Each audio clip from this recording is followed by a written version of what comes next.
pelo ser humano, vive a adaptação. Mas a vida, a experiência nos leva à inserção, ao perceber que o mundo pode ter transformação. Adaptar-se é viver do jeito que as coisas são, mas a inserção é mudança, fazer a transformação, criar condições de vida, entender a exploração. Conhecer e decidir, escolher e optar. É para isso que educamos, para a vida transformar. Cabe assim em sua vida essa escolha firmar. Para essa consciência, é necessário saber que todos somos iguais no direito de viver. Por isso, dialogando, vamos juntos aprender. Há saberes e saberes que precisamos unir, tendo a realidade como caso a discutir, entrelaçando saberes. Nova escola vai surgir. O diálogo é o sentido da nova compreensão. Ensino horizontado para a alfabetização, reunir som e imagem na sua organização. Trabalho, casa, festejo, direito do cidadão, aprende a ler as palavras, depois as sílabas, então. Foi isso que Paulo Freire observou e aprendeu. Atento à realidade, muita coisa compreendeu. Educação bancária nunca mais ele exerceu. Com o círculo de cultura, ajudou a libertar o mundo do pensamento de quem precisa falar. Mostrar autonomia por si mesma, pensar. A partir desta vivência, de olhar com atenção, de entender que a vida não é obrigada não a ser do jeito que está, depende de nossa ação, educar é então beleza, que se faz com alegria, com solidariedade, visando a autonomia. Isto, sim, é liberdade. Dia e noite, noite e dia.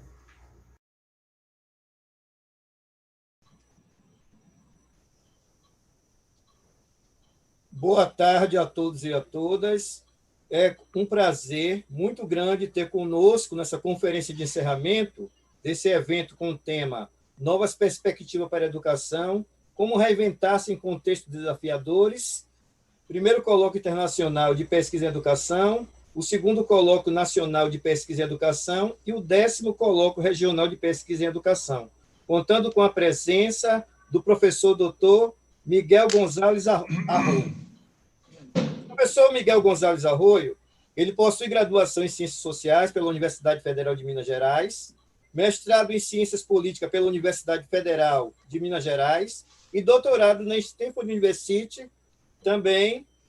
Ele é professor titular emérito da Faculdade de Educação da Universidade Federal de Minas Gerais, foi secretário adjunto de Educação da Prefeitura Municipal de Belo Horizonte, coordenando e elaborando a implantação da proposta político-pedagógica da Escola Plural, acompanha propostas educativas em várias redes estaduais e municipais do país, inclusive aqui na Bahia, algumas vezes já se fez presente.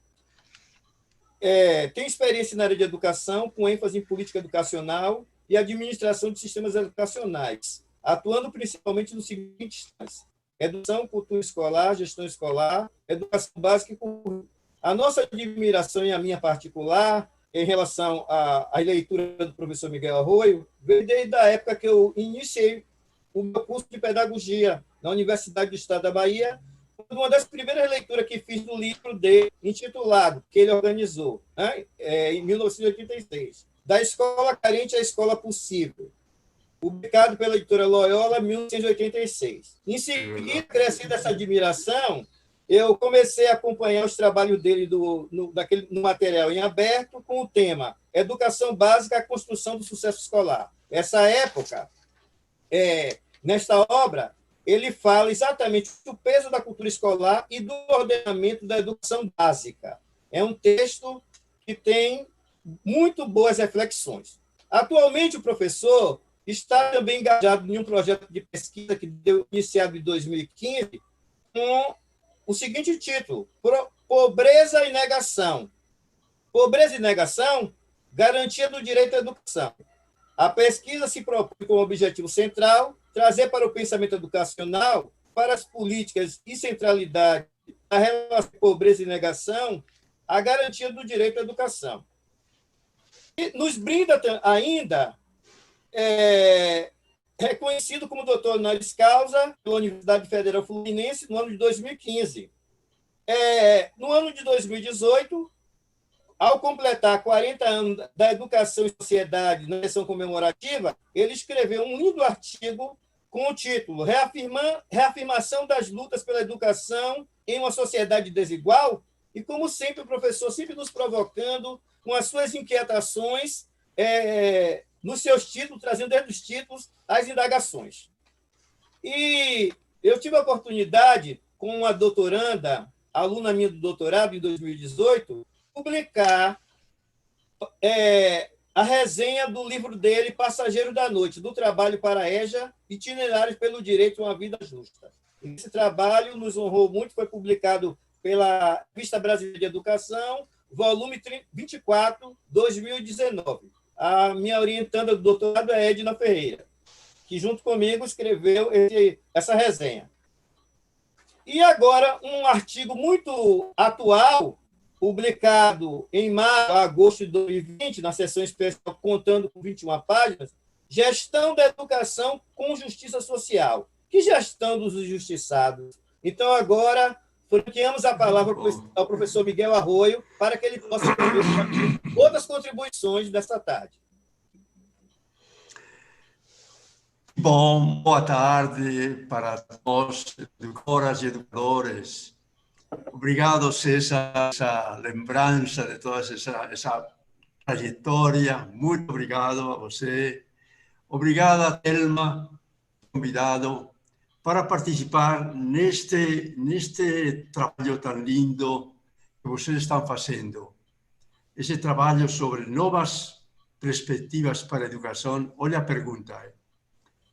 É uma pergunta muito usada. Estamos em tempos de novas perspectivas, tempos de destruição de novas perspectivas e de imposição de velhas perspectivas.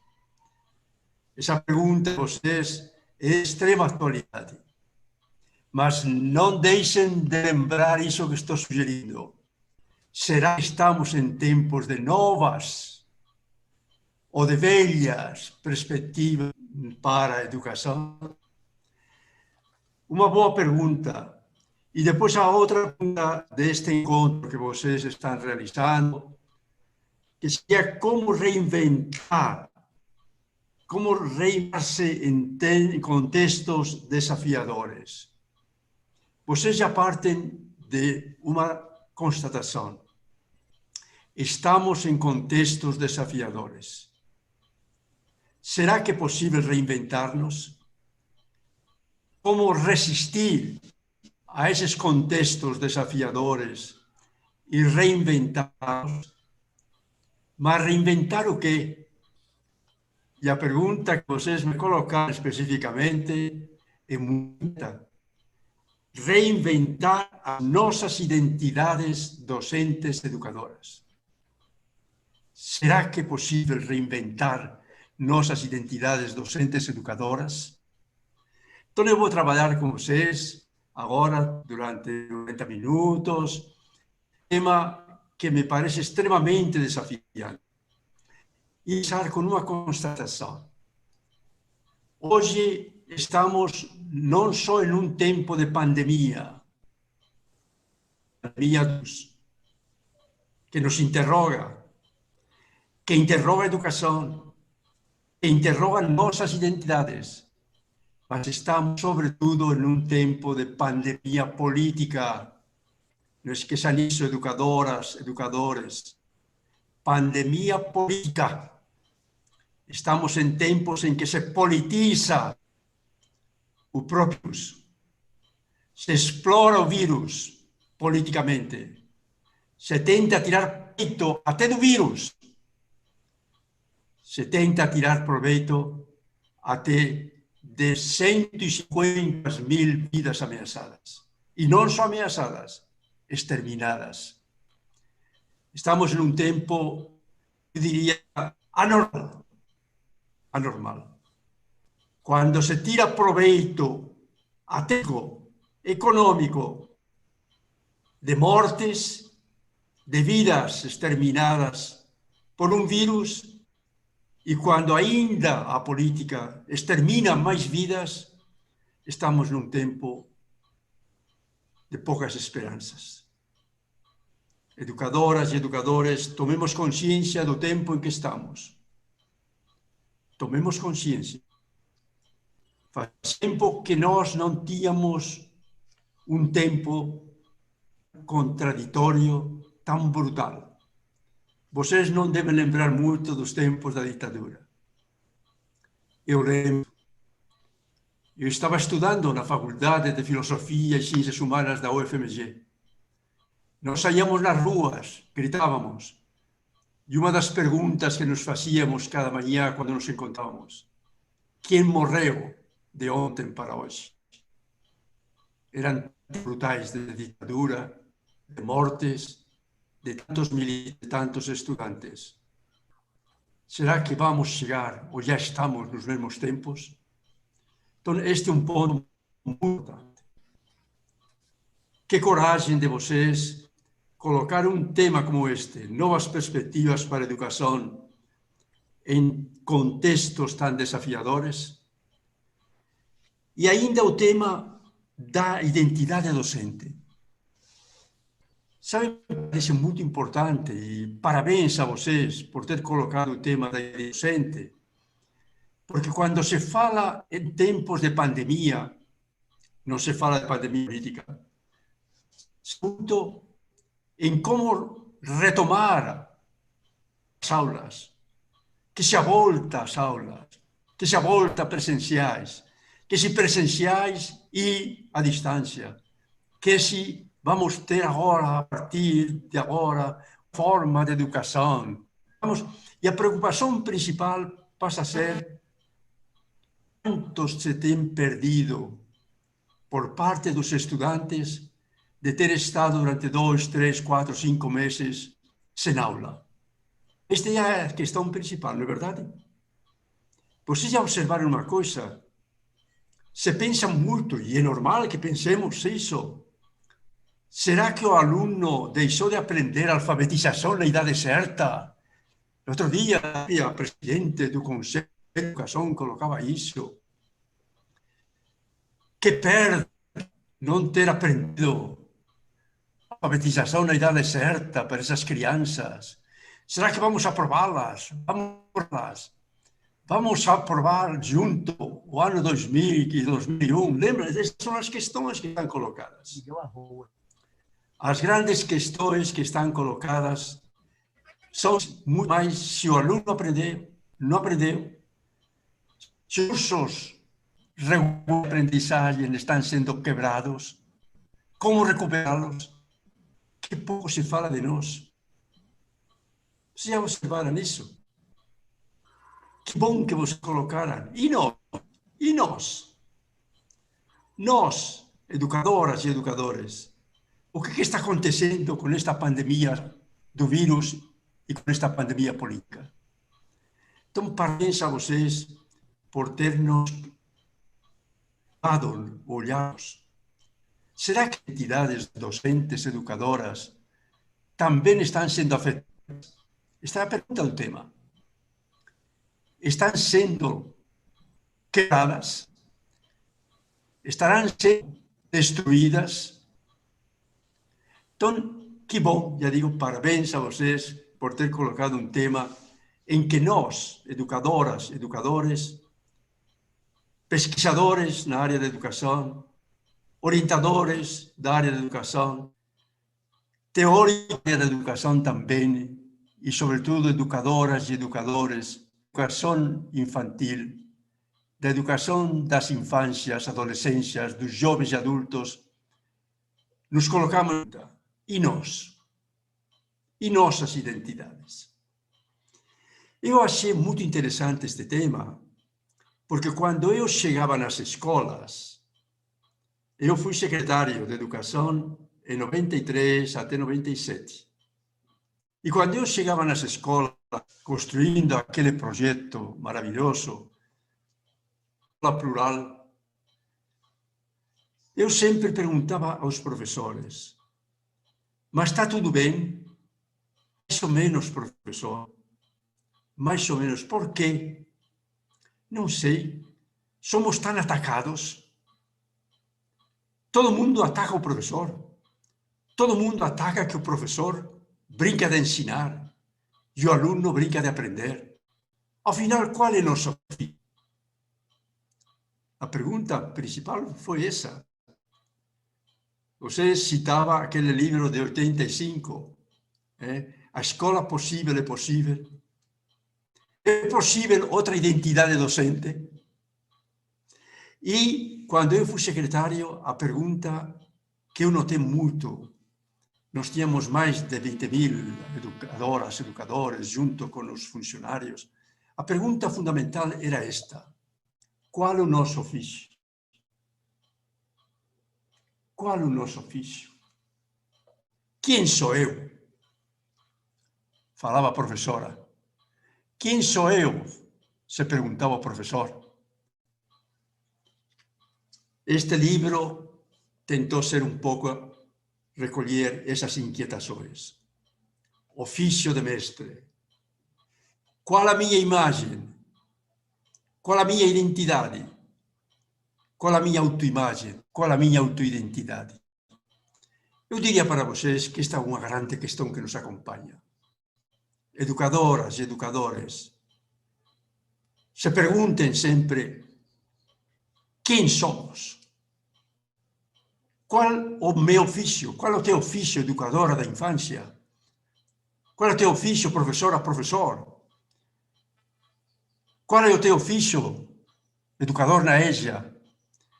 Qual é o teu ofício, meu ofício também, dando aula na universidade, na faculdade de educação, licenciaturas, orientando teses? Qual é o nosso ofício? E veja, eu coloquei ofício, porque é um ofício. E lembrei-me dos tempos em que trabalho, não era simplesmente trabalhar na fábrica, como lembra os tempos de Chaplin, os tempos modernos de Chaplin, lá todo mundo na máquina, acompanhando a máquina. Não, era um ofício. Ofício de mestre, ofício de ensinar, ofício de educar. Esta grande pergunta. Então, neste livro, vocês vão encontrar, acho que vocês devem ter lido, vão encontrar toda uma tentativa de colocar diversas dimensões de nosso ofício, diversos aspectos de nosso ofício, diversas interrogações, diversas lutas para afirmar-nos nesse ofício de mestres, educadoras e de educadores.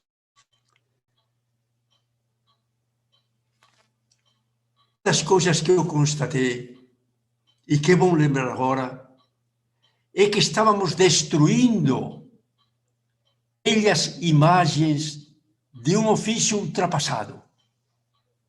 Isto me parece muito importante.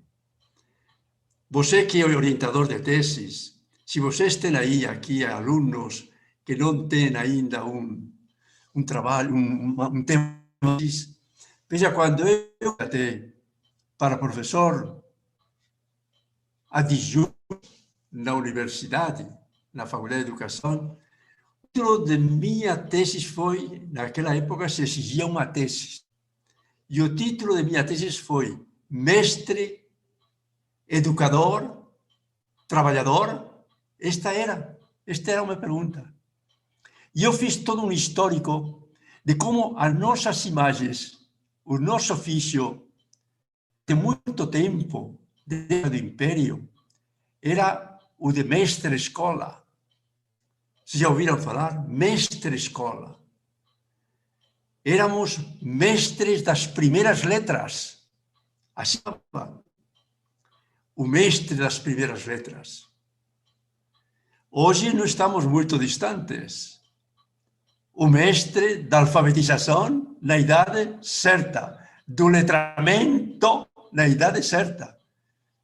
E se passa 4 anos.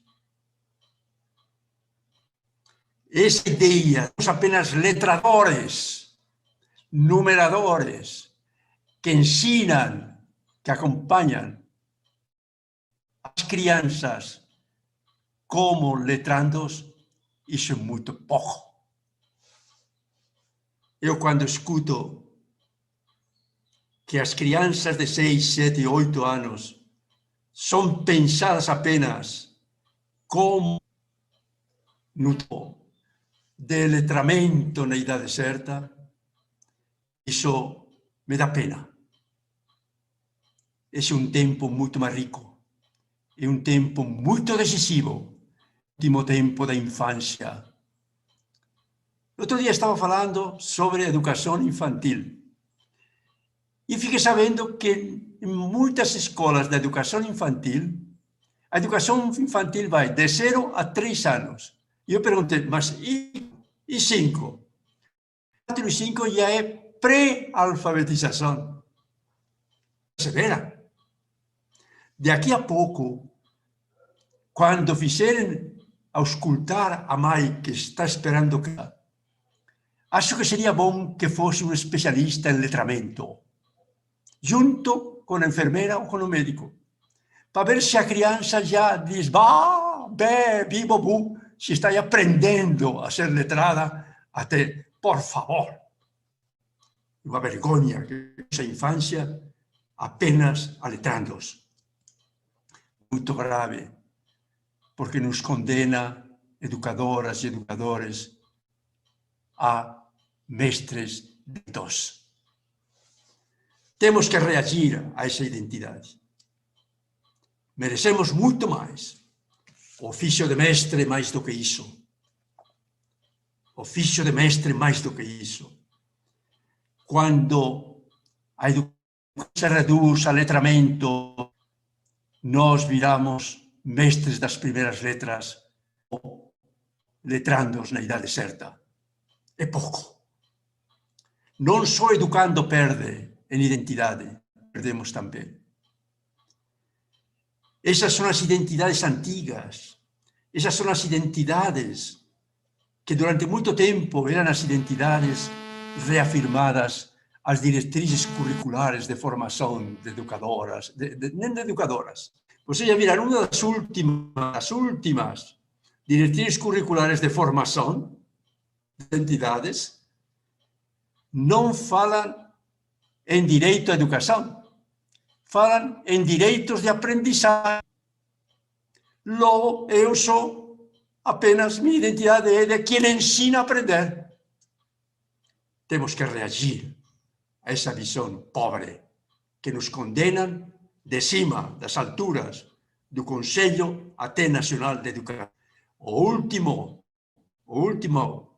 Base Nacional Comum de Formação, escrevi um texto agora, depois posso mandar para vocês, reduz a formação docente apenas a ensinar, a acompanhar processos de ensino-aprendizagem. Nem se fala em educação, nem se fala em formação humana, nem se fala em um ofício de mestre educador. Então, este é um tempo sério em que estamos agora. Mas eu não queria insistir muito nisso porque temos pouco tempo. Eu queria passar para um outro ponto. Será que necessitamos essa visão tão estreita, tão pobre de nossas identidades docentes e educadoras? Eu tenho um texto, não sei se vocês conhecem, César, talvez você conheça também, chama Trabalhadores e Trabalhadoras se identificam. Que rumo tomará a educação brasileira? Eu escrevi esse texto em 79, quando aqui em Belo Horizonte, em plena ditadura, os professores da rede estadual encheram a Praça da Liberdade gritando: somos trabalhadores da educação. Respeitem nosso direito ao trabalho. garantam nosso direito como trabalhadoras e como trabalhadores. Eu fiquei tão impactado com isso, escrevi esse texto. As velhas identidades de servidores públicos, de missionários, de letrandos, de professores das primeiras letras, tudo isso estava sendo muito importante. Isso em plena ditadura.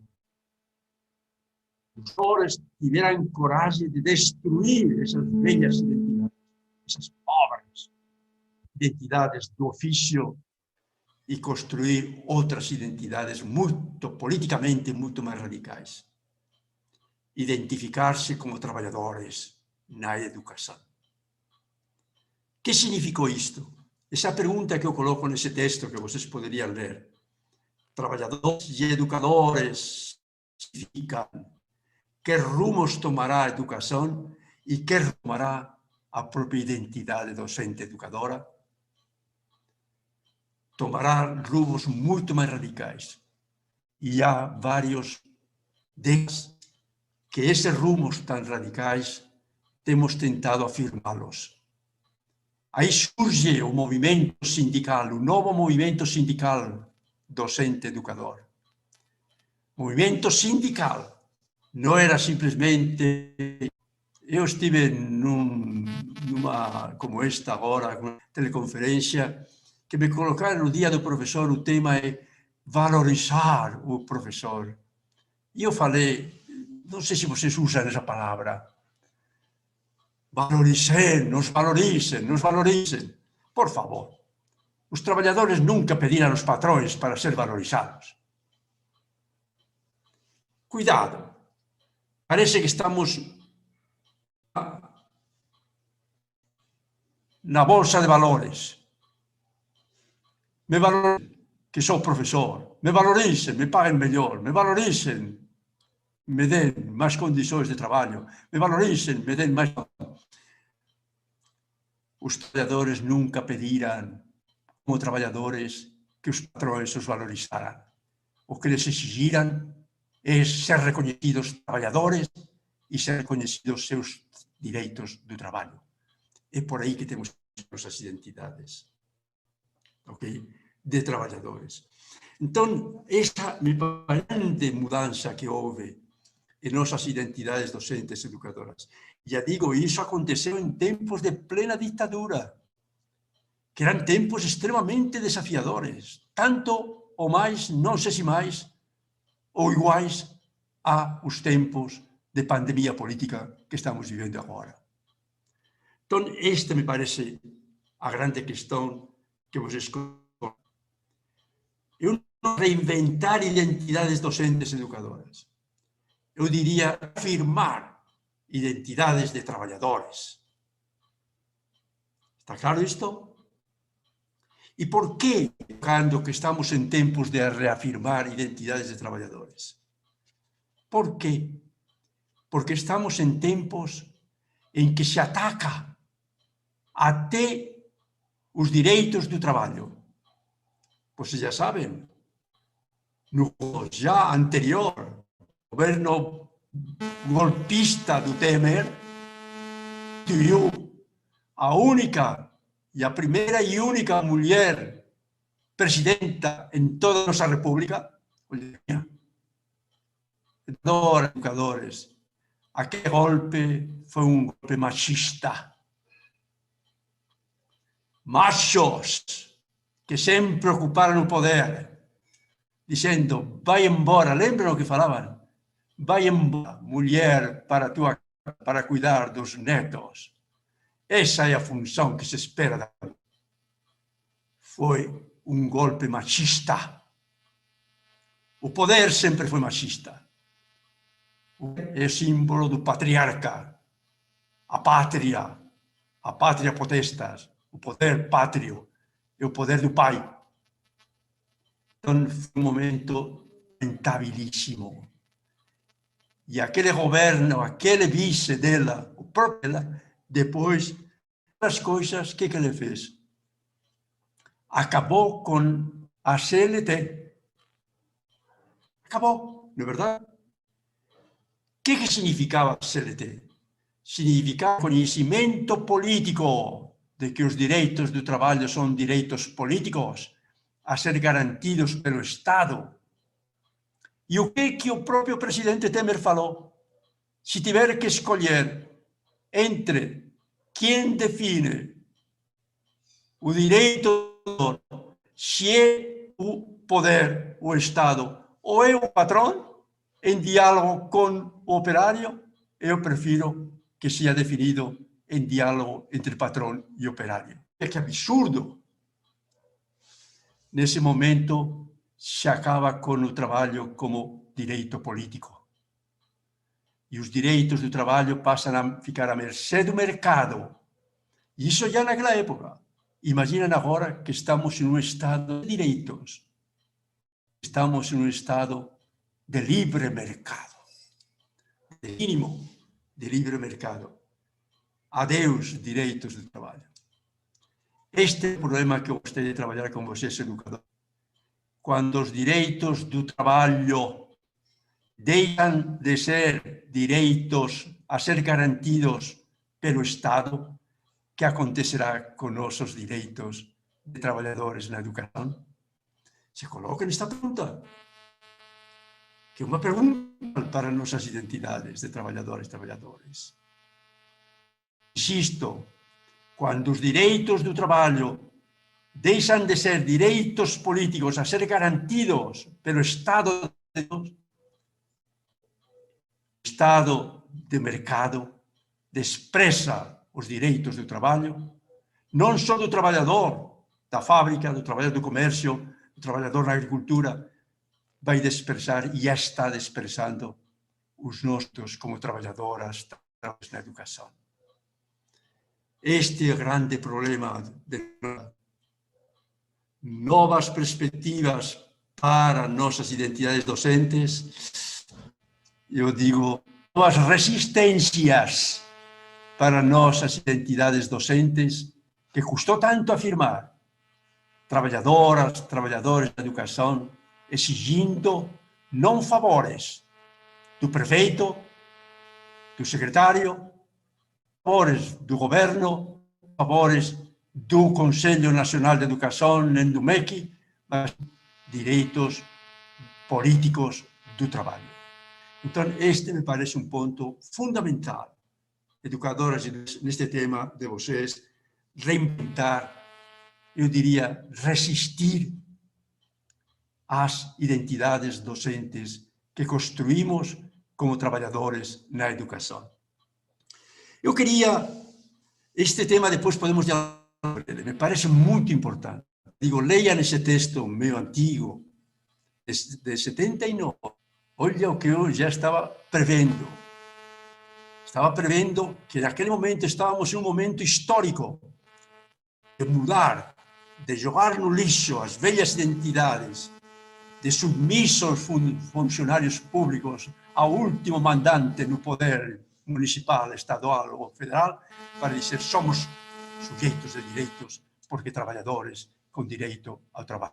Então, isto foi tão raro que, já digo, está sendo desconstruído.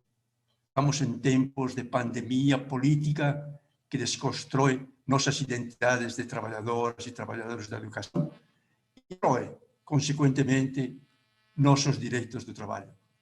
Não vai adiantar o movimento docente dizer trabalho, direito nosso, salário, direito nosso. Direito de que agora não existem nem leis do trabalho. Agora depende do último patrão. Eles vão escolher agora um prefeito, os trabalhadores na educação, na prefeitura, vão ter que se submeter ao que decidir um novo patrão. Esta é a regra. Ou no Estado, ou na nação.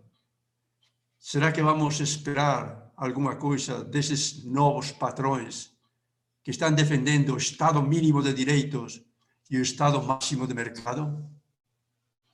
Então, vamos para um ponto sobre isso. Um outro ponto que me parece muito importante, educadoras e educadores. Desde a paideia, vocês já sabem, na paideia, lá na Grécia, né? A paideia se inaugura a polis, a política. E a paideia politiza a educação, politiza a pedagogia. Mas por que pedagogia? Porque politiza a infância.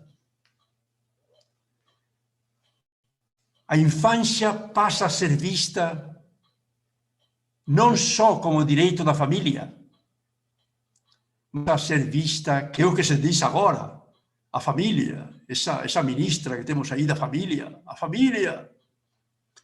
Estamos quase em tempos em que, não sei se vocês viveram, mas eu vivi, de propriedade, família, propriedade. Estamos nesse tempo. Estado não, família sim. Educação pública, não. Família sim. Educação pública, o que é isso? Educação cívico-militar. Estamos nesses tempos, gente. Então, estamos em tempos em que o público se desconstrói. Sempre que se desconstrói o Estado de Direito, se desconstrói o Estado público. A família vai ser mais importante do que a escola. A educação familiar, mais importante do que a educação pública. Estamos em tempos de lembrar como isso afeta profundamente nossas identidades de educadoras e educadores. Hoje, vai ser muito mais importante a família ou a escola cívico-militar educando do que nós, educadoras e educadores. Nossas identidades docentes jogaram para o lixo. Por que é jogado para o lixo?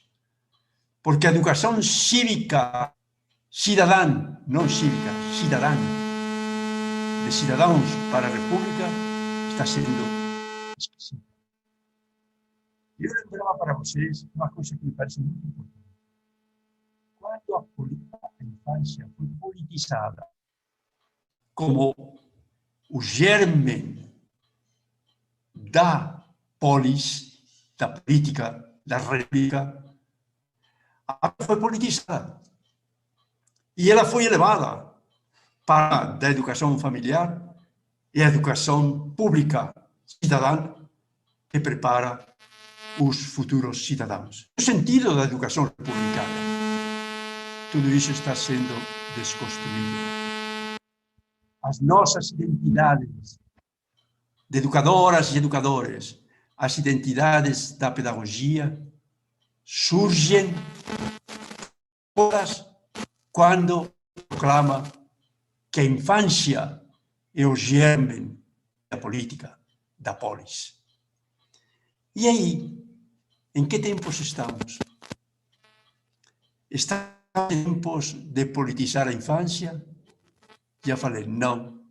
Ao contrário, estamos em tempos de acabar com a própria república, de acabar com a escola pública, de acabar com o público e de acabar com as identidades de educadores que formam o cidadão da república. Está na Constituição. A Constituição diz, a função da educação é formar o cidadão. Não está? Agora se diz, não, que é cidadão, que bobagem. Não existem cidadãos. Existem filhos da mamãe e do papai, que o mamãe e o papai educam. E ponto final. Acabou. Então, nossas identidades de sermos aqueles guardiões, aqueles formadores dos cidadãos da polis e da república, foram Beleleu. Temos consciência disso. Isso teria que ser mais estudado. Isso mereceria um título de doutorado, uma pesquisa de doutorado, uma pesquisa de mestrado, pesquisar essas questões. Mas aí vai dizer, então, estamos em tempo de despolitização da infância? E não.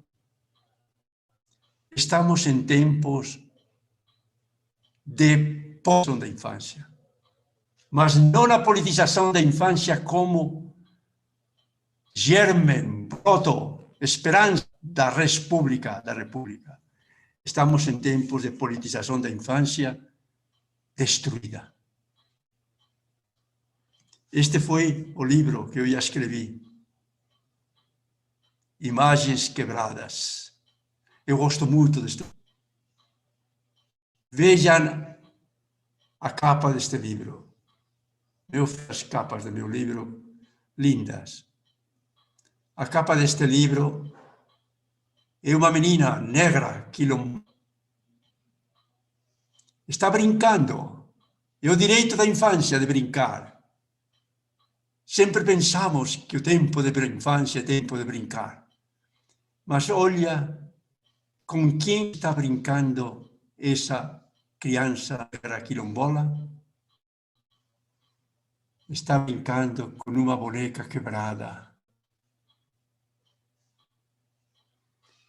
Como querendo dizer para ela: menina, olha-te e aprende o que te espera e o que você já é.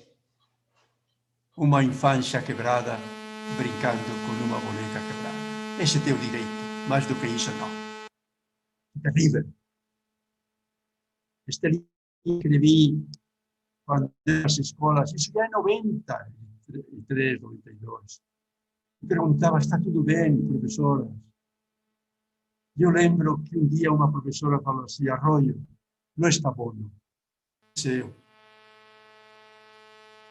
A imagem que eu tinha da infância era vidro e se quebrou. Aquela imagem da infância vidro, da infância flor, da infância roseira, e eu, jardineira, cuidando dessa infância, tudo isso se... Essas infâncias que estão chegando atrás. Eu ouvi muito isso já na década de 90. Porque na década de 80 tinham começado para chegar na escola os pobres, os negros, os favelados, os camponeses, os indígenas, os quilombolas, que chegaram ainda mais tarde. Então, esta realidade foi um choque. Foi um choque para as identidades docentes. Aquela professora que falou: a imagem que eu tinha da infância era vidro e se quebrou. Uma outra professora que estava ao lado dele: quando as imagens da infância se quebram, o que acontece com nossas imagens docentes, educadoras? Por isso que eu coloquei o título: Imagens quebradas, trajetórias de alunos. Imagens não só de educandos, educandas, outros que nunca tinham chegado na escola e que ousaram chegar. As imagens sempre se quebram quando as imagens da infância se quebram. Essa é a ideia central deste título, deste livro. Se queremos olhar quais as nossas identidades, como reinventar nossas identidades, olhemos-nos as identidades da infância com que trabalhamos e da adolescência. E se juntos, nas identidades dos jovens e adultos. Este é um dos últimos livros que você falou, que fez uma resenha. Passageiros da noite. Isso, do trabalho para ella. E olha que coloquei: itinerários pelo direito a uma vida justa. A professora da ella, se pergunta qual é a minha identidade de educador da ella, eu diria: olha-te no espelho desses passageiros que chegam, de itinerários humanos, inumanos, do trabalho, do sem trabalho, lutando por justiça, lutando por cultura, lutando por identidade. Olha-te, e aí você descobrirá qual é a tua identidade, qual é teu trabalho, qual é a tua função como educador. Então, essa é a ideia. A ideia, diria para vocês, que vocês sabem que pedagogia, pediatria, são palavras gregas que carregam que significa infância. Carregamos a infância em nosso nome. E não só em nosso nome, em nossa identidade. Por isso, quando queremos saber qual a minha identidade, como educadora, como pedagoga, eu diria, olha-te na infância. Dependendo da infância com que você vai trabalhar, ou da adolescência, ou se com jovens e adultos, se pergunte quem são,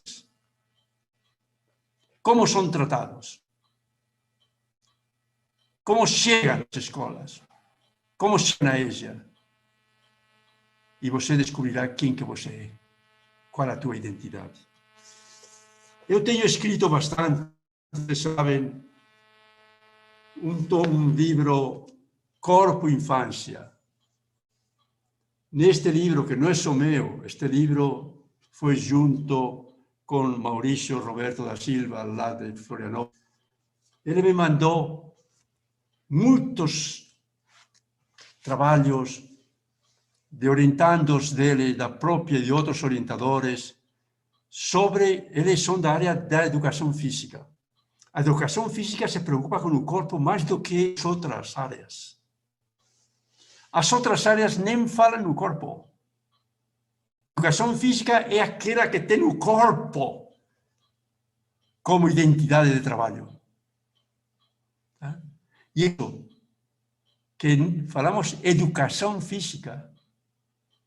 Nenhuma outra área se fala educação, se fala ensino. Já perceberam isso? Ensino de história, ensino de física, ensino de química, ensino de geografia, ensino de biologia. A educação física fala isso. Que pena que deveríamos colocar em tudo e não ensino. Que pena. Quando reduzimos a função da escola a ensinar, nós não passamos de bons ensinantes ou de péssimos ensinantes. Isso é muito pouco. Então, este livro coloca exatamente esse problema. Com que corpos chegam infâncias, adolescências, jovens adultos nas escolas?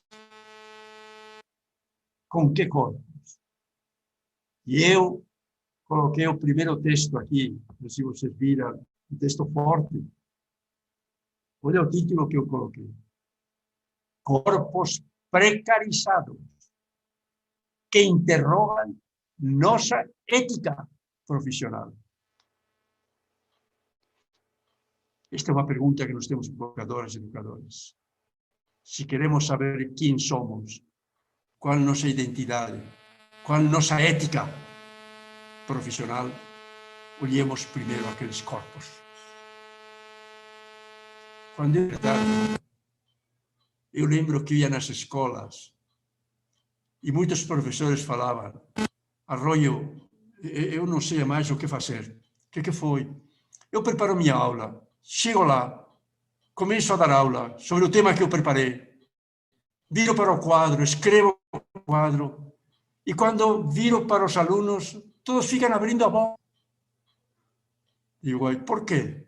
Será que é de fome de teus conhecimentos? Que isso, professor? É fome.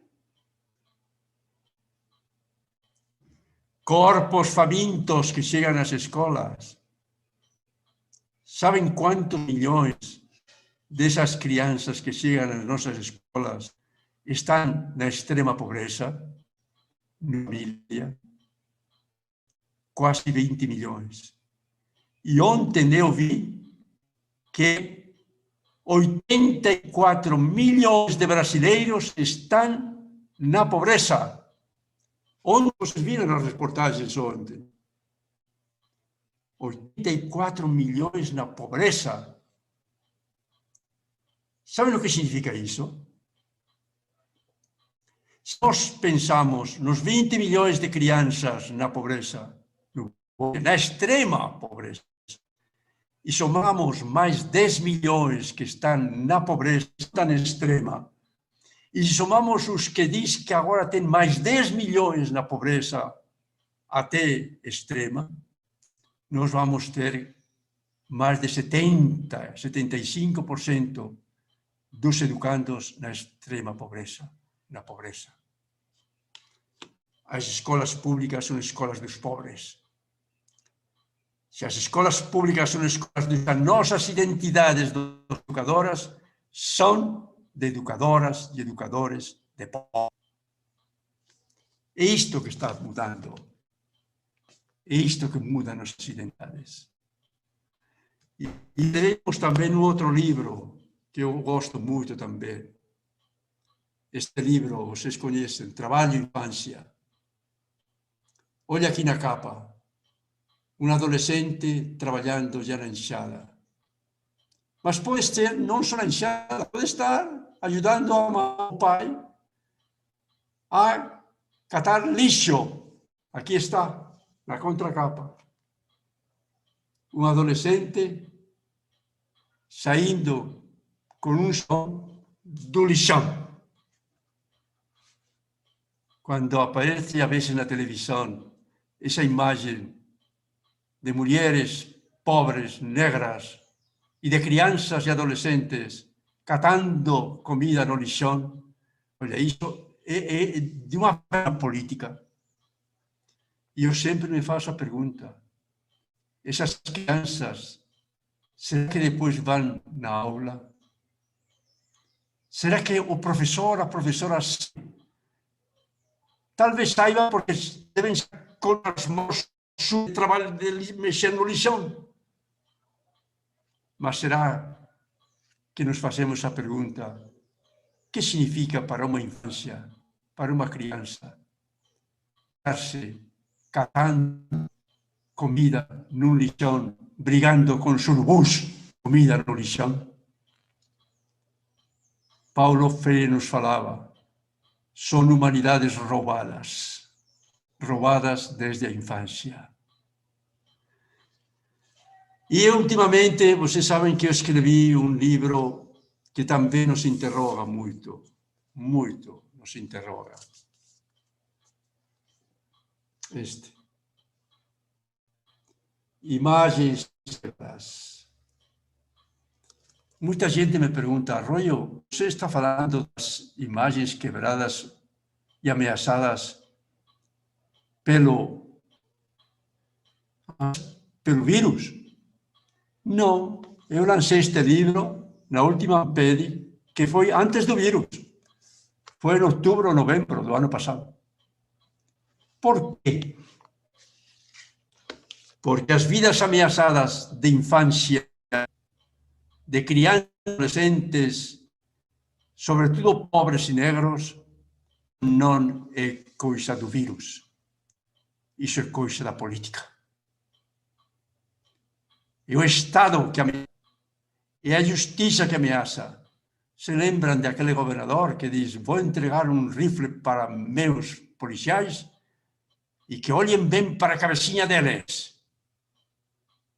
E é fácil olhar bem para a cabecinha de negros e atirem. Lembram que ele, quando foi morto, um rapaz negro num ônibus que diz que tinha feito assalto, se tivesse sido uma onça, teriam dado um remédio para que adormecesse. Mas esse jovem foi morto. E o próprio governador desceu do helicóptero batendo palmas, porque aquele jovem tinha sido morto.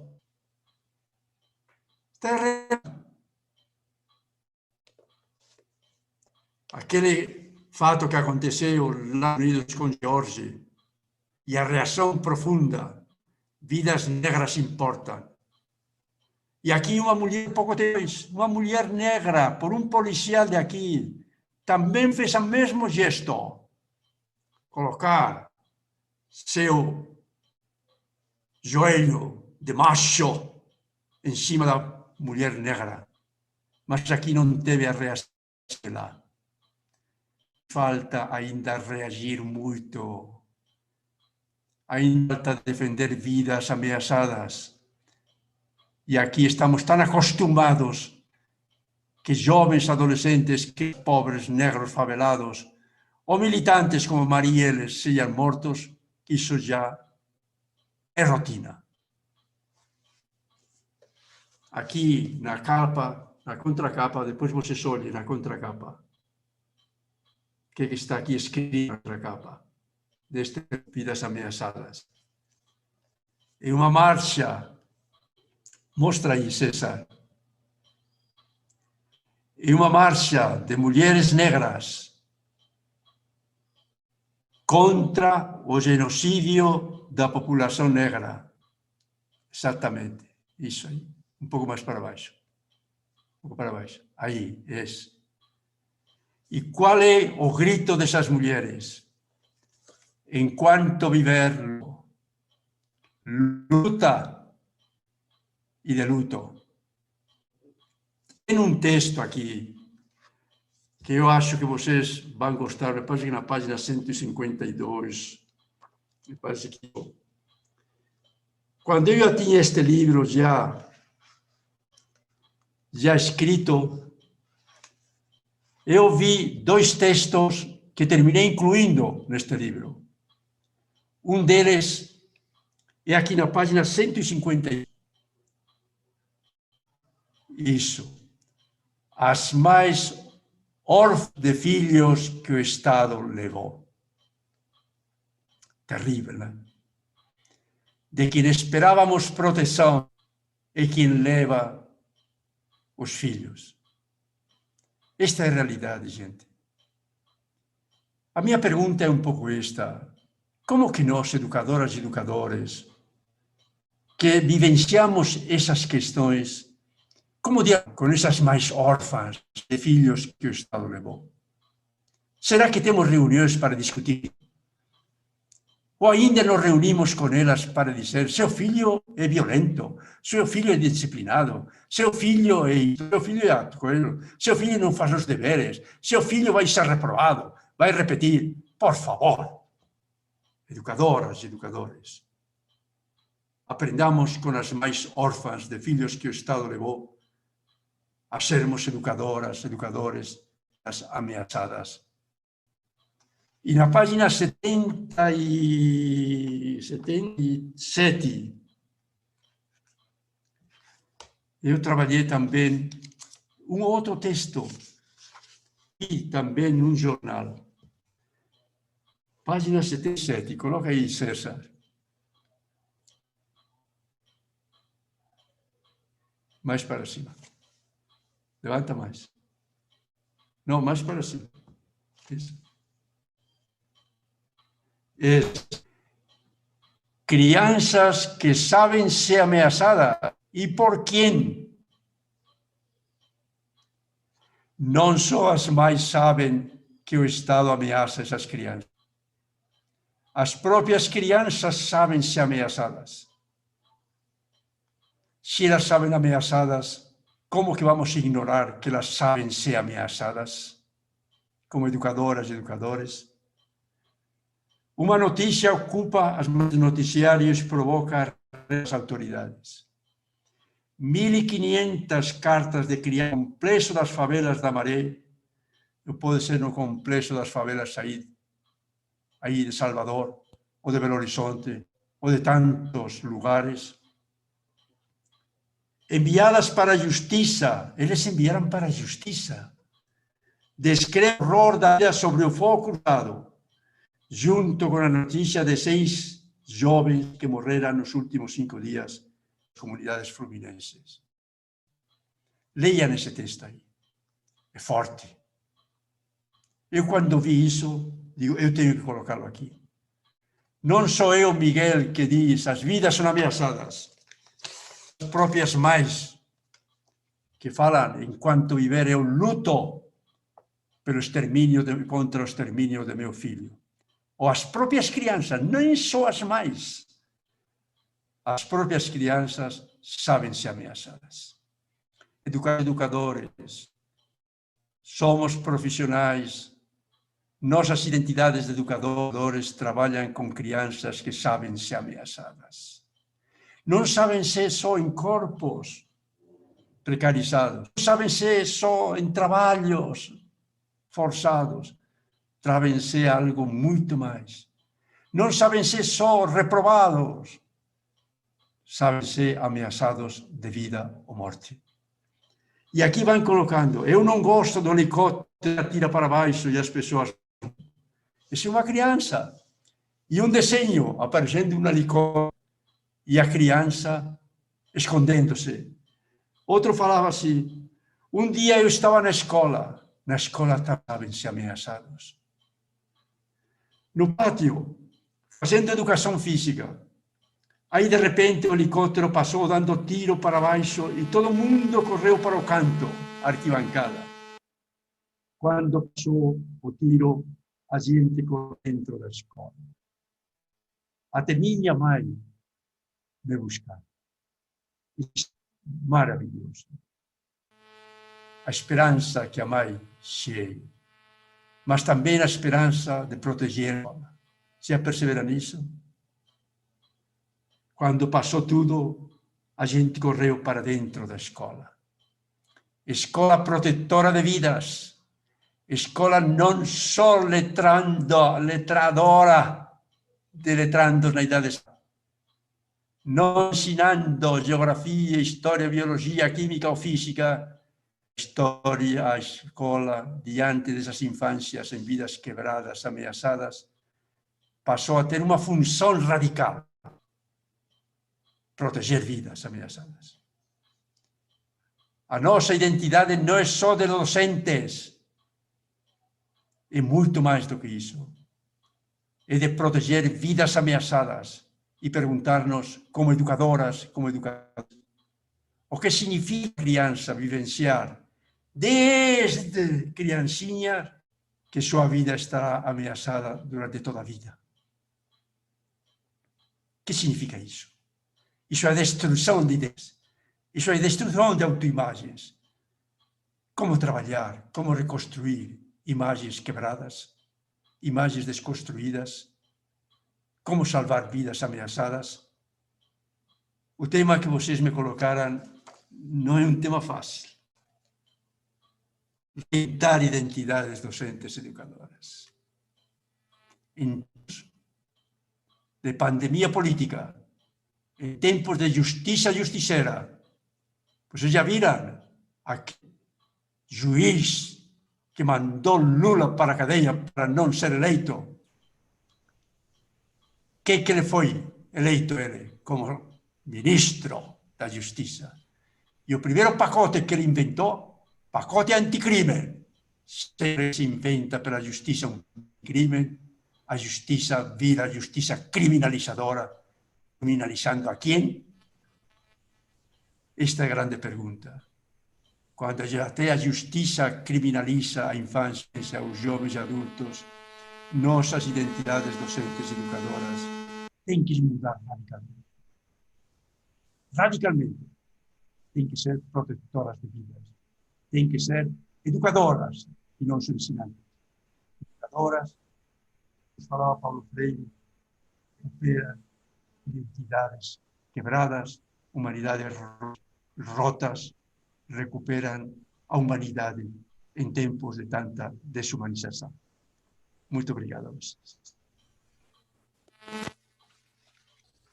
Muito obrigado, senhor professor Miguel Arroio, por essa riquíssima contribuição nesta tarde. Estamos mais do que satisfeitos.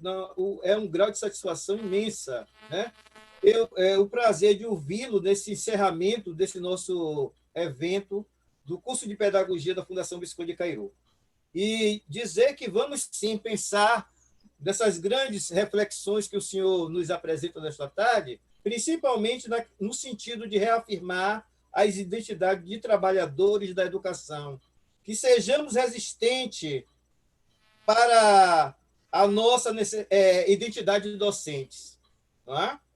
Em síntese, diríamos também que os tempos são mais radicais de imagens quebradas e vidas ameaçadas. As manchetes de vidas ameaçadas, exterminadas, invadem os noticiários. As crianças, os adolescentes, os jovens se sabem vidas ameaçadas. As mães se sabem em órfãs, ameaçados que o Estado levou. Buscam proteção das escolas, das educadoras e dos educadores. Que apelo, respostas éticas, políticas, pedagógicas que se esperam da docência e da gestão diante das vidas ameaçadas dos educadores. Então, é bom, convido também os demais colegas que façam a leitura desta obra riquíssima, dividida em 3 partes. Que vidas ameaçadas? Que ameaças? De quem? Por quê? E uma terceira parte, também de grande reflexão, que é: que exigências e respostas éticas? Foi um prazer demais ouvi-lo nesta tarde. Eu recebi aqui inúmeras questões, não são, na verdade, questões, elogios pela sua sapiência, pela sua lucidez das reflexões, dessa trajetória de educador que é de longa data, né? Que muito nos honra. E hoje, esse prazer de dizer, já estive algumas vezes em eventos na Universidade Federal de Minas Gerais, mais voltado para a área de linguística, que é uma das áreas que eu também atuo. Já ouvi, já participei de palestra do senhor, mas não me aproximei, mas ouvi no auditório algumas vezes, em 2 ou 3 eventos aí da Faculdade de Educação da UFMG. Mas ter o prazer de hoje mediar essa mesa de encerramento, não tem honra maior. Muito obrigado por essa riquíssima contribuição para nós pensarmos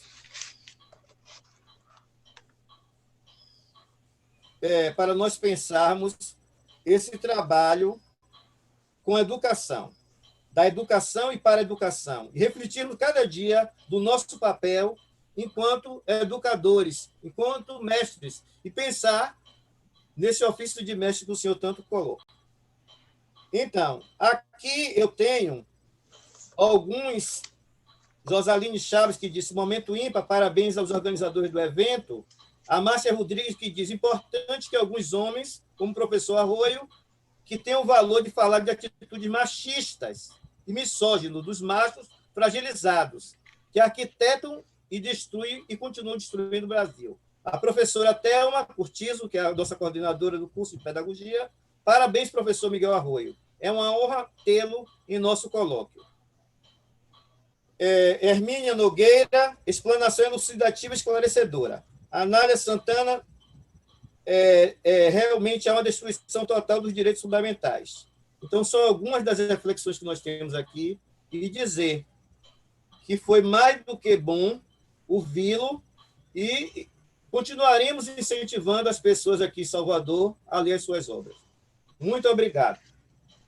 Posso, para me despedir, só, vamos lá, a capa do livro. Isso. Eu queria destacar uma coisa. Veja, diante desse título, dessa realidade tão cruel, vidas ameaçadas, com meu filho pensamos, mas colocar na capa. E terminamos colocando, mostra de novo, colocando essa capa, esse bordado, sabe? Isso é um bordado das bordadeiras de Minas, do norte de Minas, Bahia, um bordado de uma mulher com olhos de peixe, segurando o filho nos braços e olhando olhos nos olhos, como querendo dizer: meu filho, enquanto eu viver, lutarei por tua vida. E aí parece que esse é o gesto que temos que aprender, educadoras e educadores. De tal que no final do texto, aqui na contracapa, eu coloco: aprender com as mães, a proteger as vidas ameaçadas de seus filhos. Educadoras e educadores, se queremos repensar nossas identidades docentes, olhemos-nos no espelho das próprias mães, de nossas próprias mães, no espelho das educadoras, mas também, e aprendamos mais a proteger vidas ameaçadas de seus filhos, que chegam às escolas esperando que até na escola sejam protegidos de tantas violências que sofrem. Muito obrigado a vocês. Quem sabe se um dia estamos aí na Faculdade Cairu, junto com vocês, para aprender com vocês também tantas lições que vocês para eu aprender. Muito Será um obrigado a prazer. vocês. Será um prazer, professor. Muito obrigado mesmo. Todos nós agradecemos. Obrigado a vocês. Claro.